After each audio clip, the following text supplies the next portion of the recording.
राजनीतिक पार्टियां और मीडिया मिलकर क्या भारत से चीन को जमीन दिलवा सकती हैं आंदोलन करवा के, क्योंकि ऐसा इशारा हो चुका है और सबूत देखेंगे आज। इसी साल राजनाथ सिंह ने फरवरी के अंदर बयान दिया था कि चाइना का इलीगल कब्जा हम नहीं स्वीकारेंगे, भारत नहीं स्वीकारेगा। मगर अब सरकार के ऊपर प्रेशर बनाया जा रहा है राजनेताओं और मीडिया के द्वारा कि उस इलीगल कब्जे को आप स्वीकार कर लें। 1962 के अंदर चाइना ने 37,000 किलोमीटर इंडिया के अंदर इलीगली कब्जा कर लिया था, मगर उसको कभी भी मान्यता नहीं दी गई। इसके बाद में जब 1980 के अंदर राजीव गांधी जब प्रधानमंत्री थे, उस समय भी चाइना ने लोंगजू से लेकर माजा तक रोड बनाई, जो कि अरुणाचल प्रदेश के अंदर पड़ता है। इसके अलावा भारत ने पाकिस्तान ऑक्युपाइड कश्मीर के कब्जे को भी कभी सही नहीं ठहराया, कभी भी उसको माना नहीं। राजनाथ सिंह ने इसका बयान भी दिया है। मगर अब आप देखिए, किसान आंदोलन के अंदर मोदी जैसे ही पीछे हटे, राहुल गांधी अपने असली मुद्दे पर आ गए और अब वो कह रहे हैं कि चीनी कब्जे को भी सत्य मान लेना चाहिए, जो अभी तक भारत मानता नहीं था। और साथ ही वो मीडिया भी जो किसान आंदोलन के नाम पर भारत की छवि इंटरनेशनली खराब कर रहा था, वो भी प्रेशर बना रहा है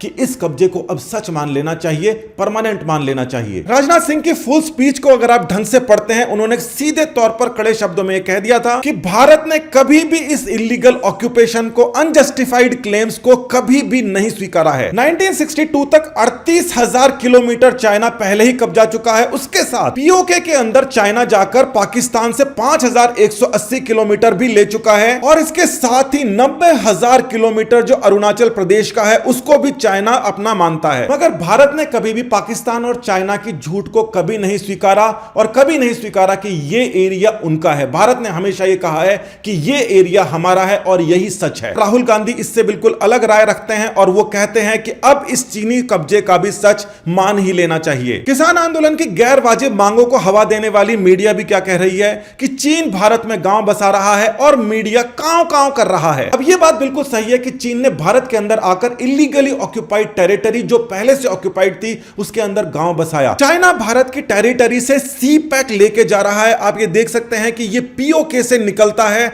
और यहां से निकलकर ग्वादर तक पहुंचता है। मगर इसके लिए कभी भी रवीश कुमार ने, एनडीटीवी ने ऑब्जेक्शन नहीं उठाया, जबकि यह भी पाकिस्तान और चाइना द्वारा इंडिया के इलीगली ऑक्युपाइड टेरिटरी के अंदर था।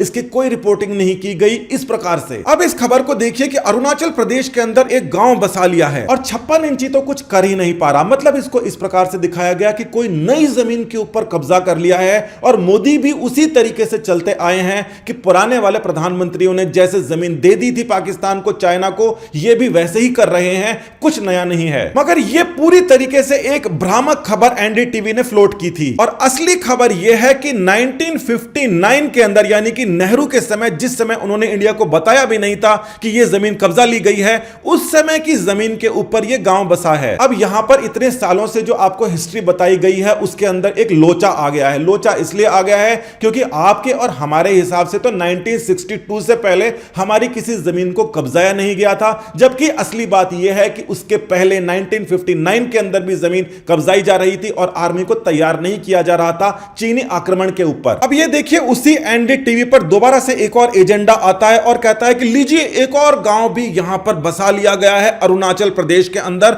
और सब कहते हैं 56 इंची कहां है। और राहुल गांधी ने भी ट्वीट किया कि देखिए 56 इंची अब कहां पर है, भारत की सुरक्षा उससे संभल नहीं रही। जबकि असली बात क्या है? मगर असली बात यह है कि ये जो नए गांव के बारे में बात बताई जा रही है, यह बिल्कुल पीओके की तरीके से, जो कि एलओसी के उस तरफ होता है, उसी प्रकार से ये एलएसी से लेकर चाइना के बीच की बात है। यानी कि ये नेहरू जी के समय की करामात है, उस जमीन की बात है। ये खबर भी आप देख लीजिए कि एलएसी के उस तरफ, यानी कि जो चाइना के पास में ऑलरेडी जो ऑक्युपाइड जो जगह है, वहां पर यह गांव बसाया गया है। जैसे पीओके में कई सारी गतिविधियां होती हैं। अब ये जो एरिया है अक्साई चीन के अंदर चीन ने दबाया है, या फिर पाकिस्तान ने जो दबाया है पीओके का एरिया, या फिर वो वाला एरिया है जो पाकिस्तान ने चाइना को दे दिया है जबकि भारत का है, इन सभी एरिया को स्वीकारने की बात राहुल गांधी कर रहे हैं। मतलब ये जो मैप है, ये कुछ इस प्रकार से हो जाए बाद के अंदर, सच को स्वीकारने के बाद। मगर राहुल गांधी जी उस एमओयू को कभी सच मानना नहीं चाहते जो कि उन्होंने चाइना के साथ में किया है। 2014 के अंदर जब से मोदी सरकार आई है, तब से चाइना ने भारत के किसी नए हिस्से के ऊपर कब्जा नहीं किया है।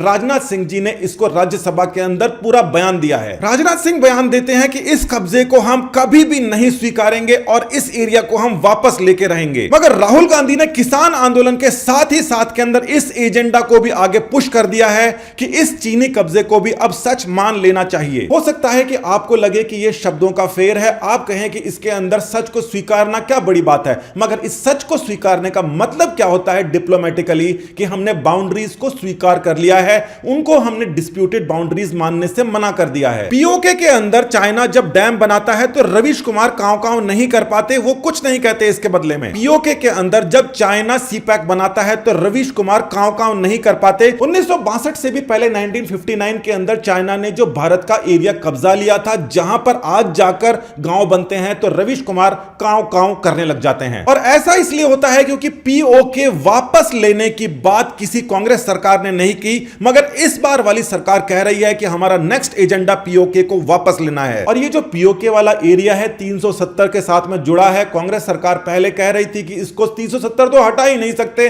मगर उसके बारे में भी रवीश कुमार ने कांव नहीं की। अब सबसे बड़ी बात यह है कि ये जो बाउंड्री आपको दिखाई दे रही है, इस तरफ की जो बाउंड्री है, क्या इस बाउंड्री को हमें स्वीकार कर लेना चाहिए कि अब ये हमारी बाउंड्री नहीं रही, जैसा कि राहुल गांधी जी कहते हैं। पिछले कुछ समय के अंदर बहुत सारा जो हिस्सा है भारत वापस रिक्लेम करने की कोशिश कर रहा है।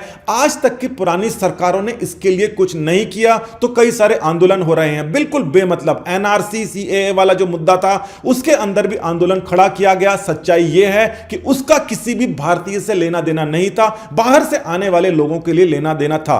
अब सवाल यह पैदा हो जाता है कि क्या इसी प्रकार का कोई आंदोलन करके जितनी भी बाउंड्रीज चाइना और पाकिस्तान की इस समय इलीगली ऑक्युपाइड है, क्या उसको दिया जा सकता है? इसी प्रकार का एक और आंदोलन करके क्या मोदी को या जो भी सरकार हो उसको झुका सकते हैं, जिन लोगों ने एमओयू साइन कर रखा है? कांग्रेस का मुखपत्र है नेशनल हेराल्ड, वो खुद कहता है कि चाइना ने अरुणाचल प्रदेश को भी अपने मैप के अंदर दिखा दिया है और चाइना ने पहले ही अक्साई चीन के अंदर 37,000 स्क्वायर किलोमीटर के ऊपर कब्जा कर रखा है। ये जो चीन के गांव हैं जो भारत के अंदर बसाए जा रहे हैं, जिनका मुद्दा बनाया जा रहा है, जबकि 1959 के अंदर ही इस जमीन को चीन ने कब्जा कर रखा था, उसका मुद्दा ही क्यों बनाया जा रहा है? पीओके के अंदर जितनी चीजें जो बन जाती हैं, उसका मुद्दा कभी क्यों नहीं बनाया जा रहा? डेमोक्रेसी का मजाक उड़ाने के लिए केवल 100-200 करोड़ रुपए बाहरी ताकतों को खर्च करना है और यहां पर आंदोलन खड़ा हो जाएगा। और डेमोक्रेसी के अंदर क्या होगा कि जब प्रेशर बढ़ने लगेगा, जब मीडिया आपके ऊपर प्रेशर बनाने लगेगी, तो आपको पीछे हटना पड़ेगा, जबकि आप ये जानते हैं कि आप बिल्कुल काम सही कर रहे थे। क्या आने वाले समय में इसी प्रकार से 1000-1500 करोड़ रुपए झोंक कर नए आंदोलन खड़े करवा दिए जाएंगे और भारत को यह अप्रूव करवा लिया जाएगा कि जितना भी कब्जा दूसरों ने ले रखा है वो उनका हो गया? आप क्या कहते हैं? अगर आपके पास में केवल भारत की नागरिकता है तो बात अलग है, क्योंकि अगर आपके पास दोहरी नागरिकता है तो आपको यहां पर सामान बेचकर और दूसरे देश में निकलने में क्या जाएगा? पीओके भी वापस लिया जाएगा और चाइना ने जितना कब्जा कर रखा है उसको वापस लिया जाएगा और इस कब्जे को हटवाने के लिए वो भारत के अंदर 1000-1500 करोड़ रुपए आराम से खर्च सकते हैं, नए आंदोलन खड़े करवा सकते हैं। इनसे रहिए आप सावधान। नमस्कार, धन्यवाद, जय हिंद।